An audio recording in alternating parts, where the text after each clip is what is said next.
Hello everyone, welcome back to my channel. तो दोस्तों, स्वागत है आप सबका हमारे चैनल पर, जहां हम बातें करते हैं फैशन, ब्यूटी, लाइफस्टाइल, पूजा पाठ से जुड़े हुए ऑल इन टॉपिक पर। और मैं आपके साथ शेयर करती हूं अपने लाइफ का एक्सपीरियंस। तो दोस्तों, हरे कृष्णा, राधे राधे।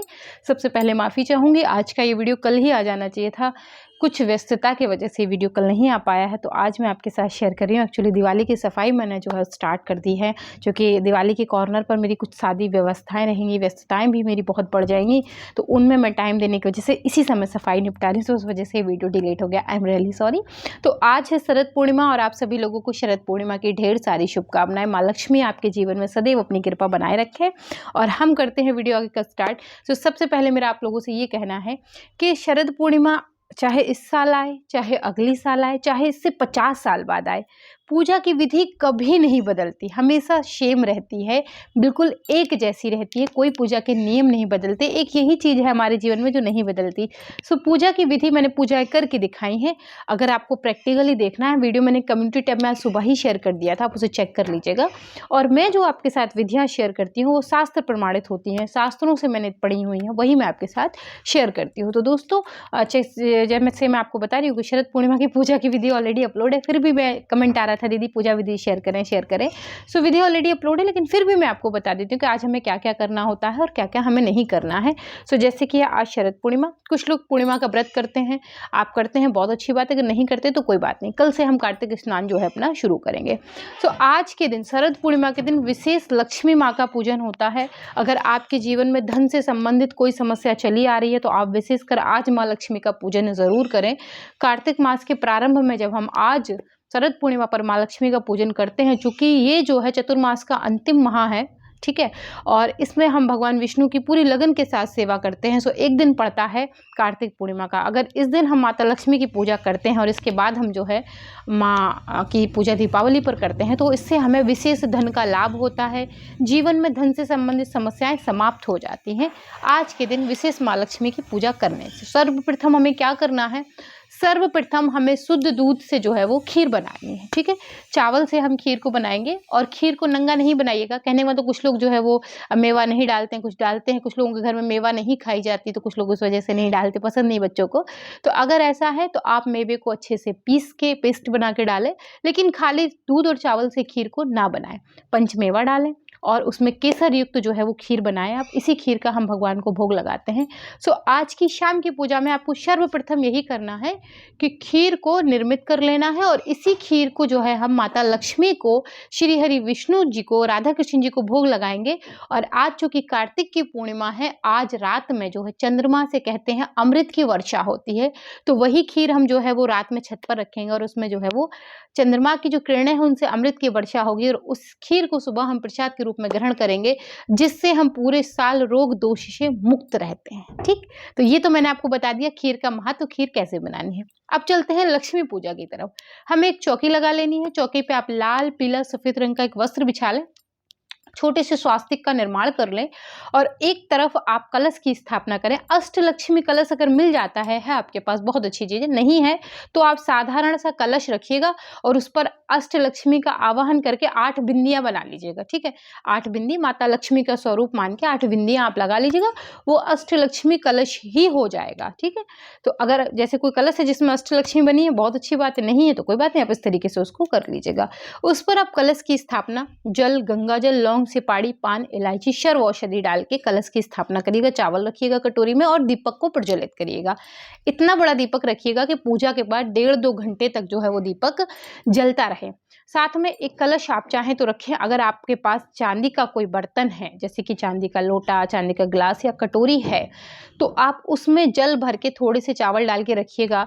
देखिए, इससे आपके जीवन में चली आ रही धन से संबंधित अगर कोई समस्या, जैसे कि आपने किसी का कर्जा ले रखा है या आपने किसी को दे रखा है, वो मिल नहीं रहा है, तो उससे आपको समस्याएं जो है वो निवारण हो जाता है।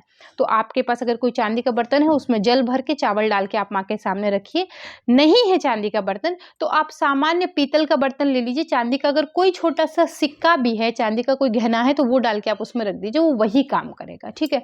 उसके बाद एक तरफ आप खीर रखेंगे और एक तरफ आप चावल से भरा जो है पात्र रखेंगे। कोई भी एक बर्तन आप ले लें, उसमें चावल भर के रखिएगा।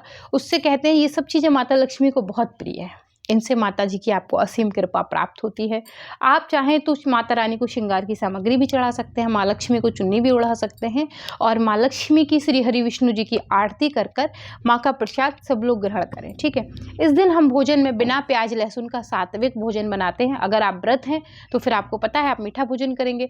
नहीं है, घर में कोई व्रत नहीं, आप सिर्फ सामान्य पूजा कर रहे हैं, तो आप बिना प्याज लहसुन की सब्जी, पूड़ी और खीर बना सकते हैं। इसका भोग हम माता लक्ष्मी को चढ़ाते हैं और जो है वो चंद्रदेव को चढ़ाते हैं और इसका हम खुद भी ग्रहण कर सकते हैं। चंद्रदेव का पूजन अब मैं आपको बता रही हूँ। आपको कुछ नहीं करना है, सामान्य एक जो है परात ले लेनी है, बर्तन ले लेना है गहरा, उसमें पानी डालना है और चंद्रदेव को दूध से अर्घ्य देना है, उनको धूप दीपक चंदन लगाना है। चंद्रदेव का पूजन कैसे किया जाता है वीडियो डिटेल में अपलोड है, बकाया कि मैं आपको शॉर्ट में बता ही रही हूँ। सो यही विधि है और कुछ अलग नहीं है कि आपको एक पात्र ले लेना है, उसमें पानी भर लेना है और दूध से चंद्रदेव का स्नान कराना है। उनको सफेद रंग का चंदन लगाना है, सफेद रंग की उनको जनेऊ और वस्त्र रूपे कलावा अर्पित करना है, पुष्प चढ़ाने हैं, धूप दीपक दिखा के उनको प्रणाम करना है, उनको धन्यवाद देना है कि वो ईश्वर ने आपको ये जीवन दिया है कि आप उनके दर्शन कर पा रहे हैं साक्षात। ठीक है, और फिर जो खीर है आप उसको रख दीजिए। सुबह में वो खीर को आप अच्छे से मिक्स करके और सब परिवारजन में मिलके बांट के खा लीजिए। तो दोस्तों बकाया कि हो सकता है इसमें कुछ चीज़ें छूट भी गई हों, तो मैंने आज एक वीडियो कम्युनिटी टैब में शेयर किया है, आप उस वीडियो को चेक कर लीजिएगा। आपको कोई चीज़ छूटेगी नहीं, सब कुछ पता उसमें रहेगा कैसे क्या करना है। इसके बाद आज के दिन राधा कृष्ण जी रास रचाते हैं, उस पर भी डिटेल वीडियो अपलोड है, आप देख लीजिएगा। हम आज के दिन राधा कृष्ण जी को सफ़ेद रंग के वस्त्र पहनाते हैं और उन्हें एकांत में छोड़ देते हैं। ठीक है, ज़्यादा बेहतर है कि आप जल्दी से अपनी आरती वगैरह जो भी पूजा का नियम है उसको जल्दी से शाम को पूर्ण कर लीजिएगा। कुछ लोग राधा कृष्ण जी को खुले में बैठाते हैं, बहुत अच्छी बात है। अगर आपके पास ऐसी कोई व्यवस्था है कि आप उनको जैसे खुले में चौकी वगैरह लगा के, आपके यहाँ बिल्ली विल्ली का डर नहीं है तो, नहीं तो पता चले रात को बिल्ली आए गिरा दे और आपके विग्रह जो है गिर जाए। अगर ऐसी कोई व्यवस्था है आपके पास कि आप चौकी लगा के और राधा कृष्ण जी को चंद्रमा की रोशनी में बैठा सकते हैं, बैठाइए। इससे अच्छा तो भाव और दर्शन कुछ हो ही नहीं सकते आपके जीवन में। सो आज के दिन राधा कृष्ण जी रास भी रचाते हैं। शरद पूर्णिमा का बहुत बहुत बहुत महत्व है।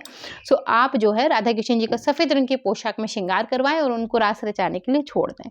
मंदिर में है तो जल्दी पट बंद कर दें, अगर नहीं आप बाहर बैठाना चाहते हैं तो बाहर भी बैठा सकते हैं, चंद्रमा की रोशनी में और ही ज़्यादा आनंद है। और उनको भी आप सेम भोग लगाएंगे, चाहे तो आप राधा कृष्ण जी को पान का एक बीड़ा बनवा के भोग लगा सकते हैं। ठीक है, इस दिन दान क्या होता है, दान का बहुत महत्व है, चाहे कोई हो। जैसे कि आज तो शरद की पूर्णिमा है तो आप इस दिन भोजन का दान निकाल सकते हैं, आप पक्के भोजन का दान निकाल सकते हैं, कच्चे भोजन का दान निकाल सकते हैं, वस्त्र दे सकते हैं, धन दे सकते हैं। कहने का मतलब जो भी आपके पास उपलब्ध है आप उसका दान दे सकते हैं। जो ईश्वर ने आपको दिया है वो दान आप कर सकते हैं, कहीं कोई समस्या नहीं है। पूजा के लिए शुभ मुहूर्त मैं आपको बता दूं, जो शुभ मुहूर्त बन रहे हैं वो है ब्रह्म मुहूर्त में 4:40 से 5:29 AM तक, तो ये भी एक शुभ मुहूर्त था जो कि अभी आपको नहीं मिलेगा। और शाम की पूजा का मुहूर्त मैं अब आपको बता रही हूँ। उसके बाद अभिजीत मुहूर्त था जो 11:45 से 12:31 तक था। फिर गोधीला मुहूर्त है जो कि अब शाम से शुरू होगा, 5:46 PM से 6:10 PM तक रहेगा। अमृतकाल 11:42 AM से 1:55 PM तक रहेगा। निशीत मुहूर्त जो है वो 11:44 PM से 12:33 AM अक्टूबर 10 तक रहेगा। सर्व सिद्धि योग जो है वो 6:18 AM से 14:21 PM तक रहेगा।